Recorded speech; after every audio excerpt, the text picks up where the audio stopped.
Здравейте, приятелчета! Аз съм Влад и днес ще ви покажа как да си направите една огромна коледна бисквитка. Какво? О, тази реплика беше за друго видео. Днес ще ви покажа как да си приготвите лесен, вкусен и полезен ръжен хляб.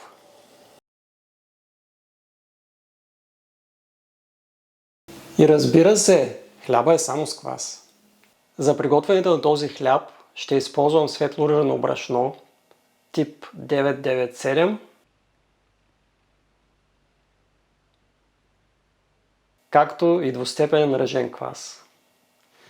И така, да започваме. Започваме с първата степен на кваса. Пригответе първата степен на кваса в деня преди замесване на основното тесто. За целта ще са ви необходими 5 грама ръжен стартер,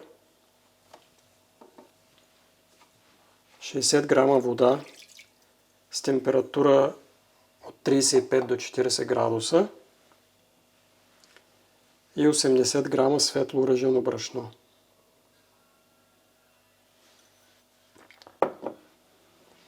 Разбъркайте всичко много добре.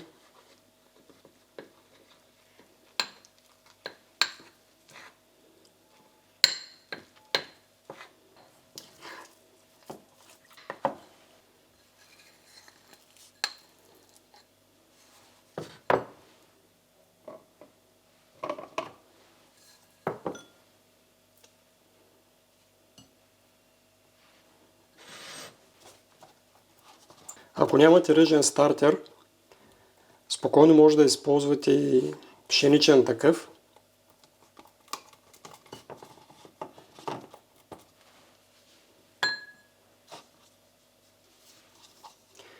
Оставете бъдещият квас да втасва на стайна температура за 14 до 16 часа. След 15 часа първата степен на кваса изглежда ето така. Сега е време да приготвите и втората степен на кваса. Смесете в купа 140 грама квас първа степен, 140 грама вода с температура от 40 градуса Целзий и 140 грама брашно.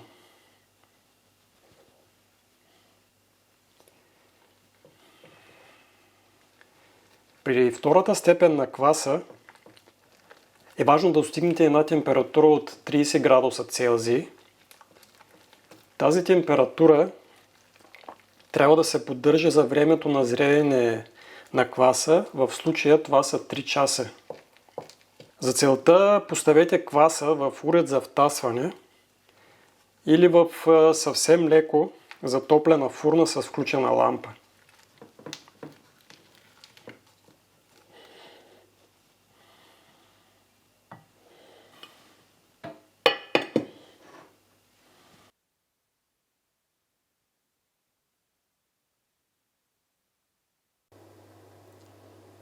След 3 часа и 15 минути квасът е готов и изглежда ето по този начин.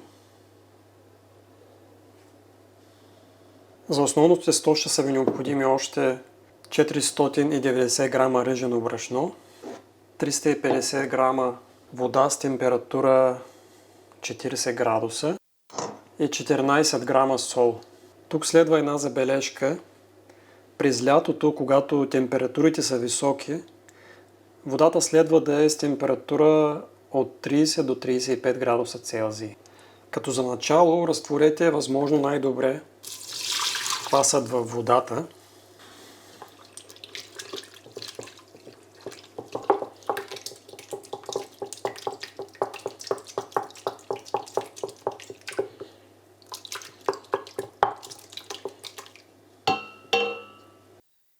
След това разбъркайте добре солта в брашното и го добавете към водата с кваса. С помощта на дървена лъжица и шпатула за тесто разбъркайте много добре всичко. Характерното за ръженото тесто е, че то ни образува познатата ни от пшеничното тесто глутенова структура. Тестото е пластично и лепкаво, а не е еластично, каквото е пшеничното тесто. Това се дължи на полизахариди, наречени пентозани, които в комбинация с вода образуват своеобразно желе и не позволяват развиването на глутен. Затова не правете грешката да добавяте повече брашно. Тестото не се нуждае от дълго месене. Достатъчно е образуването на една хомогенна маса. Ето така.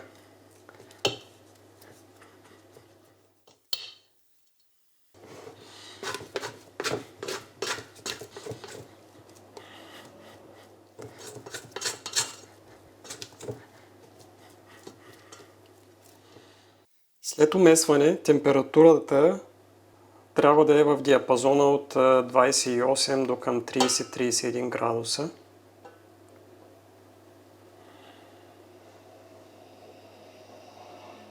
Прехвърлете тестото в намаслен съд.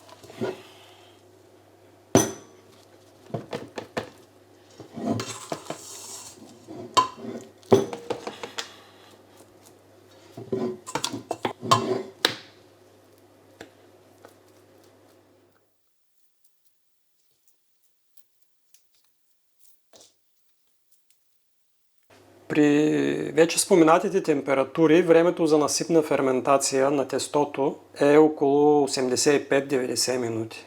Покрийте кутията с капак и го оставете да ферментира в фурната с включена лампа.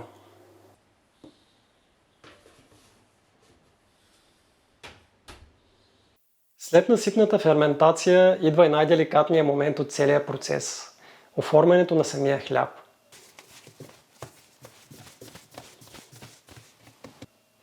По време на ферментацията тестото е станало още по-крехко и лепкаво. Този факт изисква то да се оформи възможно по най-бързия начин, за да не залепва по плота и по ръцете ни. Много ютубъри приготвят тесто с ниска хидратация, за да им е по-лесно при оформянето и да не създават излишни проблеми при снимането, което обаче в крайна сметка довежда до намаляване на качеството на изпечения хляб. Според мен, оптималната хидратация за ръжено тесто при свободно изпечен хляб е от 78 до към 82%. Работният плод трябва да е покрит с достатъчно брашно, а освен това е препоръчително да има съд с брашно наблизо, което може да използваме при нужда. За повече нагледност ще ви покажа принципа на оформяне с парче пластилин, след което ще оформя тестото по ускорения вариант. Сгъваме горния край, завъртаме обратно на часовниковата стрелка. Сгъваме горния край, завъртам обратно на часовника. Сгъвам горния край, обратно на часовниковата стрелка. Сгъвам горния край, въртя обратно на часовниковата стрелка. И така, докато се оформи кръгла топка. Ето я. Ето го шева в случая. Обръщаме и тестото е готово оформено. А сега ще видите и оформяне на тестото по ускорения вариант.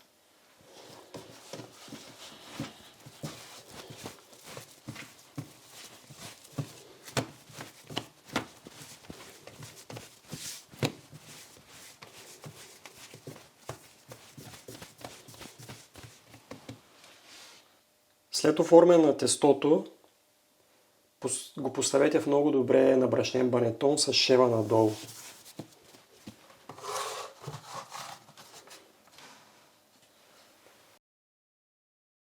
За печенето е добре да използвате камък за пица и в този случай сега е момента да включите фурната да загрява на 250 градуса Целзий.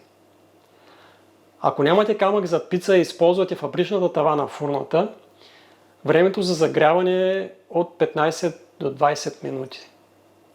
Освен това, аз ще добавя в фурната да се загрява един съд с лава камъни, с помощта на който ще създам пара в началото на печенето.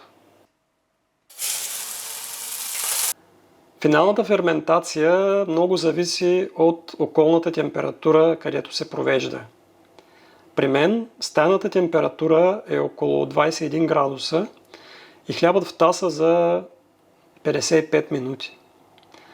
Критерий за добре втасал хляб е мрежата от пукнатини, която се образува на повърхността на хляба. Ще прехвърля бъдещия хляб върху лопата за пица, с чиято помощ ще го вкарам във фурната.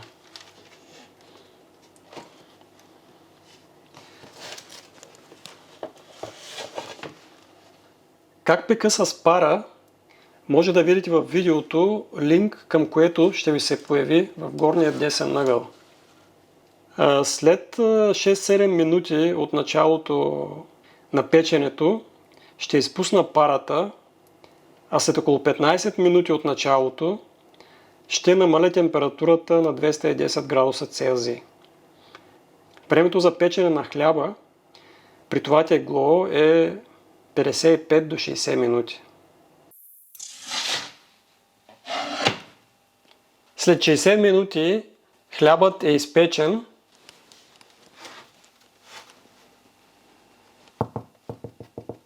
Ето го и добре познатия ни звук,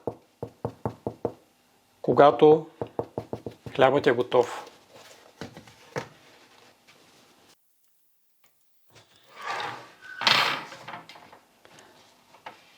Ще оставя хляба да изстива на решетка, като го покрия с една кърпа. При ръжен хляб е препоръчително той да се среже след минимум 12 часа. Това ще направя утре. Вече е утре и сега ще разрежа хляба, за да видим как изглежда той отвътре.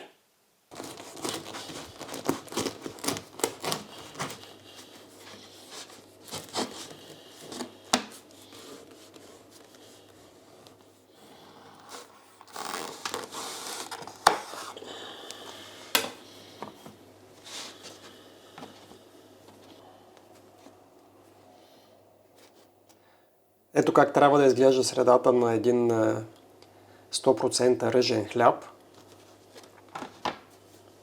Правилните и равномерно разпределени алвеоли показват всъщност, че ферментацията е протекла добре.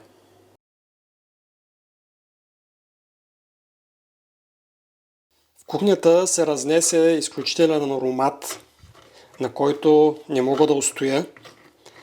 Затова ще се намажа една филийка с краве масло. Всъщност този хляб може да се консумира и без нищо. Просто така само хляб. Толкова е вкусен, с наситен аромат. Просто е невероятен. Признавам си, че това е любимият ми хляб. Надявам се вие също да останете очаровани от него.